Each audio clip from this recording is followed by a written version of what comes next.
Hello, everybody. This is Kerry with the Unicorn Company podcast. It has been a while, and I do apologize for that. Before we get into the news, I want to take a moment to thank a very wonderful person, Sarah, for not only being a new patron, but also for helping me keep the podcast going. Additionally, she did help with redesigning the logo.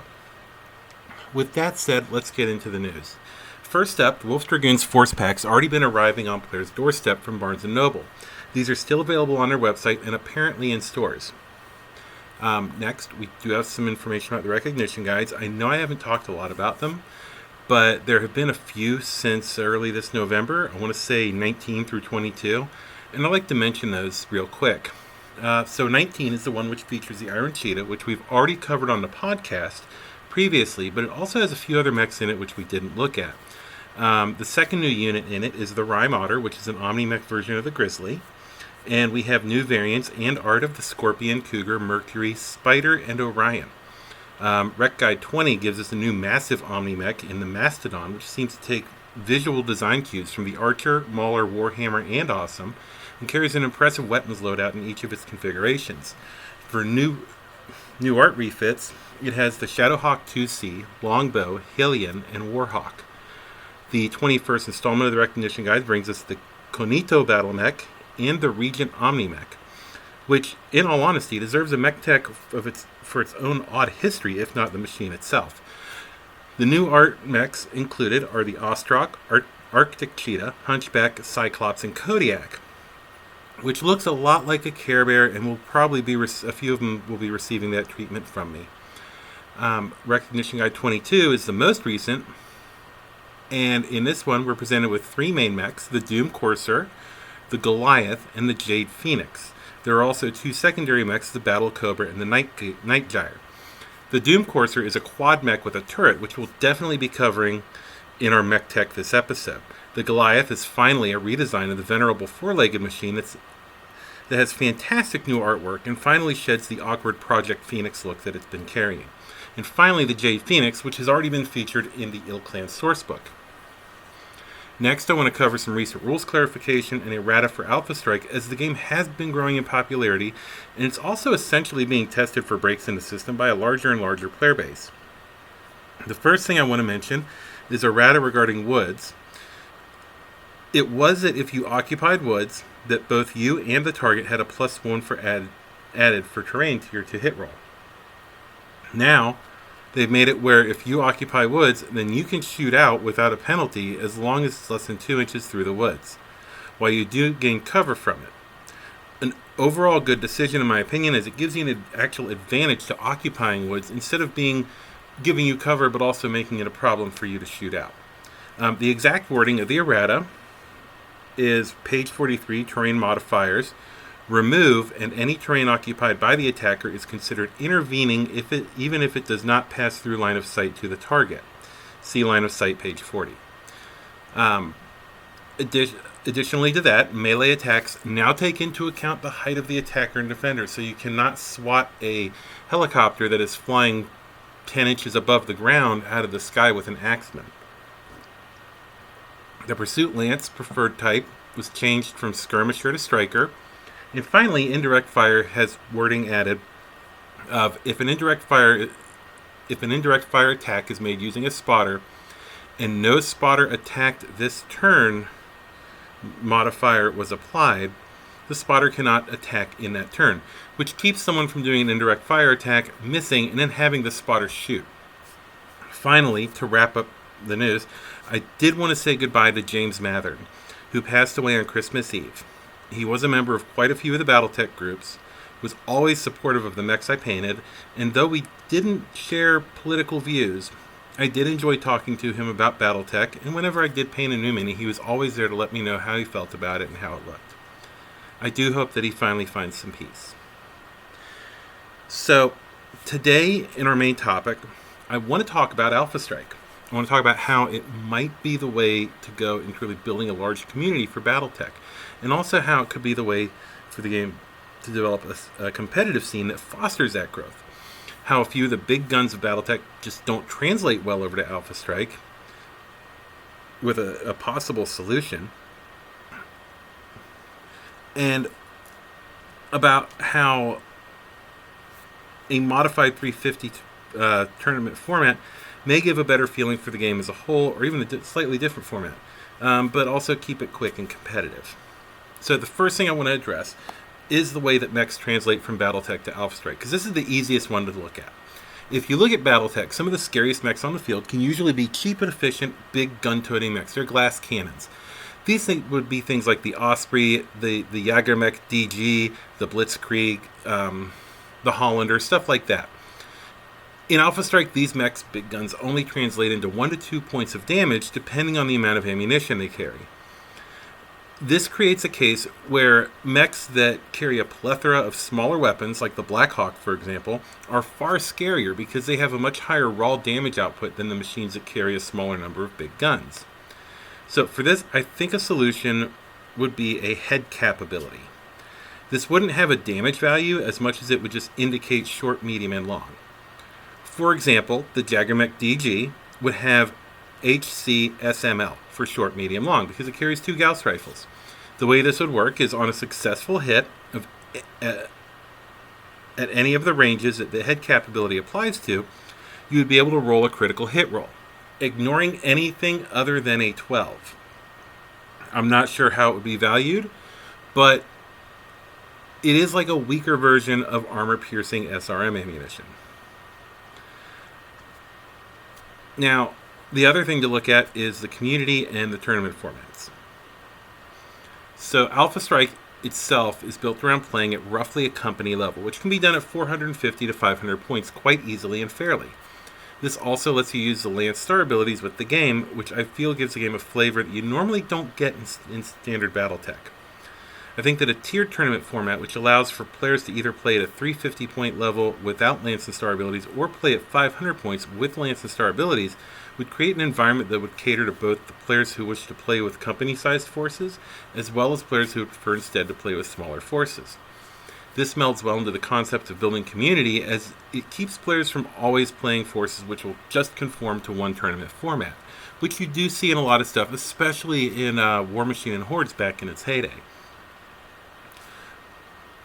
Another thing that would help to build a more robust community would be having some kind of campaign system or a league system that would allow players to play any size games they wish, basically a robust organized play system in a similar vein to the league formats that were used by War Machine and Hordes in the past.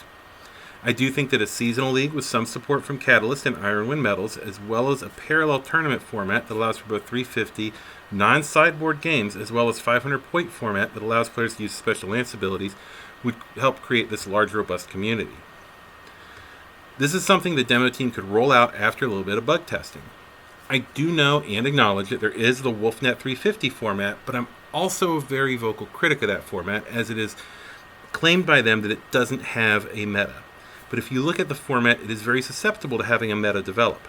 I would even say that it's quite feasible that their format already has a meta, as they seem to be trying to encourage or force the use of combined arms in order to be effective, which in and of itself is a form of metagame.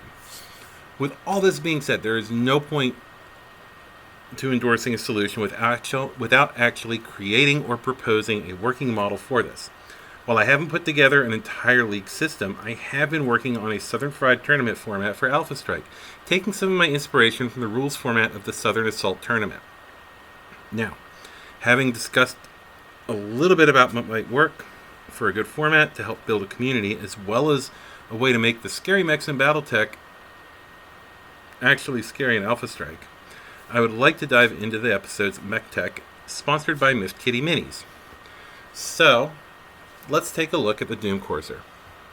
The Doom Courser is a Hell's Horses quad mech that is designed as a backbone unit meant to support lighter units in battle and act as an anvil or anchor in many situations. The mech itself weighs in at 70 tons and is powered by a 280 rated fusion engine, giving it a top speed of 64 kilometers an hour. To save weight, the Doom Courser utilizes an endo-composite chassis, and to keep its systems cool in a firefight, it has 11 double heat sinks on that base chassis. Its armor protection consists of 12 tons of ferrofibrous armor, and the base chassis for the mech has a total of 28 tons of pod space with a maximum of 15 tons available in the turret mounted in the right torso. In the primary configuration, the Doom Corsair has a formidable long-range armament. In the forward-firing position, it carries a Gauss rifle with 2 tons of ammunition. The turret has an ERPPC and an LRM-20, which is linked to an Artemis 4 fire control system for better accuracy. The launcher has 2 tons of ammunition in the right torso as well, and the BV of the primary configuration is 2283. Alpha configuration of the mech is capable of engaging enemies at all ranges. It carries a highly accurate large pulse laser in the forward-firing position. This is supported by a pair of advanced tactical missile 12 launchers in the turret with a combined 6 tons of ammunition, giving it amazing longevity on the battlefield in an extended firefight. The BV of the Alpha configuration is 2139. The Bravo configuration is a medium to short range brawler. In the forward position, it has a highly destructive LB-20X autocannon with 3 tons of ammunition. In the turret, it has a quad mount for 4 medium pulse lasers and enhanced movement through the addition of 4 jump jets, giving it a jump capability of 160 meters. The Charlie configuration of the Doom Corsair is a dedicated fire support platform. It mounts 5 LRM-15 launchers, 4 of which are in the turret and 1 mounted in the forward-facing position. The launchers have 9 tons of ammunition available, which is protected by Case 2, and the BV of the Charlie configuration is 2147. Finally, we have the Delta. This is a mixed bag of a mech. It carries a massive Hyper Assault Gauss Rifle 40 in the forward-firing position with 5 tons of ammunition. This is supported by a turret-mounted ERPPC capable of sniping at enemies in any direction and has a battle value of 2453. So, in Alpha Strike, the Doom Corsair, with Doom Corsair being an Omni-Mech, things are mostly the same throughout the configurations. A few things will change on each chassis, but we'll get into that if anything does change. The base chassis for the Doom Corsair is Type Battle Mech, Size 3, Target Movement Modifier of 1, Movement of 8, Armor 8, Structure 4. In the primary configuration, the Doom Corsair is a sniper, has a damage value of 5 at short, medium, and long ranges. It has an overheat of 0, and its special abilities are Case, Indirect Fire 1, Omni, Turret 444, Indirect Fire 1, and has a point value of 48 points. This is a good overall mech with consistent hitting power, unlike many snipers which have low damage output. This mech hits very hard at long range. Overall, with the small toolbox of capabilities, I would say the Prime is well worth its points. The Alpha configuration is a brawler, has a damage profile of 864 and an overheat of 0. It has specials of Case, Omni, and Turret 642 and a cost of 51 points. Now, this configuration is the least toolbox version of the mech, but packs a serious punch, capable of dealing devastating close-range firepower and able to strike hard against anyone brave enough to go in for a short-range rear shot. The Alpha configuration is a super straightforward mech. The Bravo configuration of the Doom Corsair is considered a juggernaut. It enhances its movement with the ability to jump up to 8 inches. It has short and medium of 5 and no long-range damage values. It doesn't overheat, but has a nice ability in its toolbox with the specials Case and Flak 110 and Turret 440. This comes at a price of 42 points and in my opinion is a good close-range brawling design for Alpha Strike. While not as heavy hitting as the Alpha, it does have the ability to get behind an opponent and still also hit those who get behind it in a knife fight. In the Charlie configuration, the Doom Corsair is a dedicated missile boat. In this configuration, the mech has a damage value of 5 at all ranges with no overheat ability. It has specials of Case 2, Indirect Fire 5, LRM 555, Omni, Turret 444, Indirect Fire, LRM 444, and this is all at 52 points. Now, the master unit list doesn't include Case 2 on the card. I'm sure this will be corrected as soon as someone points it out to them. The ability for this thing to fire its missiles in 360 degrees is extremely useful and allows it to provide indirect fire support in any direction. Finally, there is the Delta again. This configuration is considered a sniper, although most of its damage capabilities are at short and medium range, with damage brackets of 544 and no overheat. The specials on this configuration are Case, Flak of 322, Omni, and Turret 222. This configuration comes in at 44 points. Overall, it's best used as an anti-aircraft platform in Alpha Strike, capable of hitting VTOLs and fixed-wing aircraft with ease. Finally, I want to give a shout out to my new patrons. At the lead tech level, I have Sarah Long, who I mentioned earlier, and helped design the new logo. At the tech level is Blind Zen Archer, and oh, that's not the tech level. Shoot. The commander level, I believe it is what Sarah is at. The lead tech level is Blind Zen Archer.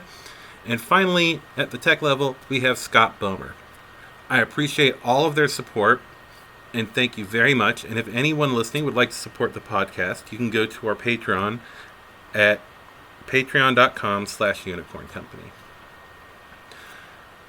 Finally, I'd like to thank everybody for listening. I hope that you all have a great day, great evening, great whatever it is where you are. And you'll get episode 10 before the end of the year, so in a week from now. And we will be starting at season 2 in February, because I'm going to take January off to do stuff. So in the next episode, we should be covering the last 2 recognition guides. Y'all have a great day.